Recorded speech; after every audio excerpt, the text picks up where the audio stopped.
Welcome to me TV. నేను మీ మౌనిక. కోల్చారం గ్రామంలోని కస్తూర్బా గాంధీ ఆశ్రమ పాఠశాలలో ఉద్యోగ అవకాశాలు ప్రకటించారు. కోల్చారం గ్రామంలోని కస్తూర్బా గాంధీ ఆశ్రమ పాఠశాలలో బోధనేతర సిబ్బంది నియామకానికి దరఖాస్తులు కోరుతున్నట్లు ప్రిన్సిపల్ ధరణి తెలిపారు. నైట్ వాచ్మెన్, కిచెన్ హెల్పర్ పోస్టులకు అర్హులైన మహిళలు దరఖాస్తు చేసుకోవాలని సూచించారు. నైట్ వాచ్మెన్ పోస్టుకు కనీస అర్హత 10వ తరగతి పాస్ అయి ఉండాలి అని అన్నారు. కిచెన్ హెల్పర్ పోస్టుకు 7వ తరగతి చదివి ఉండాలని అన్నారు. అర్హులైన మహిళలు ఆధార్ కార్డ్, బోనాఫైడ్ ఒక ఫోటోతో దరఖాస్తు చేసుకోవచ్చని ప్రిన్సిపల్ ధరణి తెలిపారు.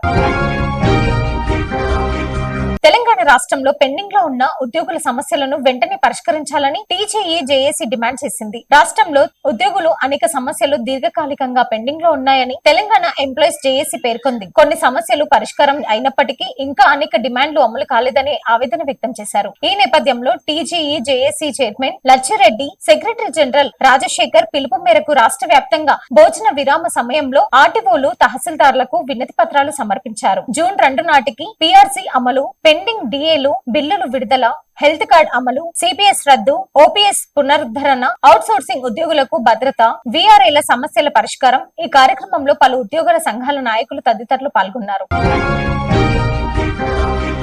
జడ్చర్లలో టీజీజేఏసీ ఆధ్వర్యంలో ఉద్యోగుల సమస్యలపై వినతి పత్రం సమర్పించారు. జడ్చర్లలో టీజీజేఏసీ నాయకులు తహసీల్దార్ నర్సింగ్రావుకు వినతి పత్రం అందజేశారు. ఉద్యోగులు, ఉపాధ్యాయులు, పెన్షనర్లు సమస్యలను తక్షణమే పరిష్కరించాలని డిమాండ్ చేశారు. ఈ సందర్భంగా నేతలు మాట్లాడుతూ జూన్ 2 నాటికి పీఆర్సీ అమలు చేయాలని, పెండింగ్ లో డిఏలు వెంటనే విడుదల చేయాలని కోరారు. అలాగే రిటైర్డ్ ఉద్యోగుల బిల్లులు క్లియర్ చేయడం, సిపిఎస్ రద్దు చేసి ఓపీఎస్ అమలు చేయాలని ప్రభుత్వాన్ని కోరారు. అదనంగా వీఆర్ఏల సమస్యలు, అవుట్ సోర్సింగ్ ఉద్యోగుల భద్రతపై చర్యలు తీసుకోవాలని విజ్ఞప్తి చేశారు. ఈ కార్యక్రమంలో ఉద్యోగ సంఘాల నాయకులు తదితరులు పాల్గొన్నారు.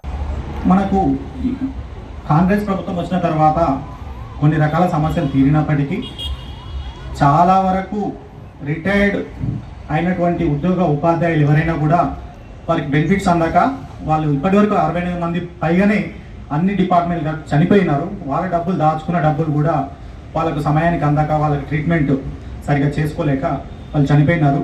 అదేవిధంగా పిఆర్సీ కాలపరిమితి 2023 జూన్కి అయిపోయినప్పటికీ ఆ పిఆర్సీని కూడా ప్రభుత్వం కాలయాపన చేస్తూ ముందుకు జరుపుతున్నది. దానివల్ల కూడా మా ఉద్యోగులకు అందరికీ కూడా ప్రతి నెల మేము ఆర్థికంగా ఎన్నో వేల రూపాయలు మేము నష్టపోతున్నాము. జేపల్లి గ్రామ పంచాయతీ పరిధిలోని నెమలిగుట్ట తండలో రాష్ట్ర ప్రభుత్వం పాఠశాల అభివృద్ధి కోసం బడిబాట కార్యక్రమం నిర్వహిస్తున్నారు. ఈ కార్యక్రమం ద్వారా పిల్లలను పాఠశాలలో చేరతీయడం, విద్య ప్రాముఖ్యతను గ్రామ ప్రజలకు తెలియజేయడం ప్రధాన ఉద్దేశంగా జరిగింది. ఈ సందర్భంగా గ్రామ ప్రజలు, తల్లిదండ్రులు తమ పిల్లలను ప్రభుత్వ పాఠశాలలో చేర్పించి మంచి విద్యను అందించాలని కోరారు. ఈ కార్యక్రమంలో గ్రామ సర్పంచ్ అమినా, అశోక్, రాథోడ్, ఉపాధ్యాయులు జంగునాయక్ మరియు గ్రామస్తులు ముడావత్ రమేష్, నరేష్, నిరంజన్, సేవ్య, చరణ్, పార్వతి, హున్ని, కమల, వనిత, లాలి తదితరులు పాల్గొన్నారు. Thanks for watching.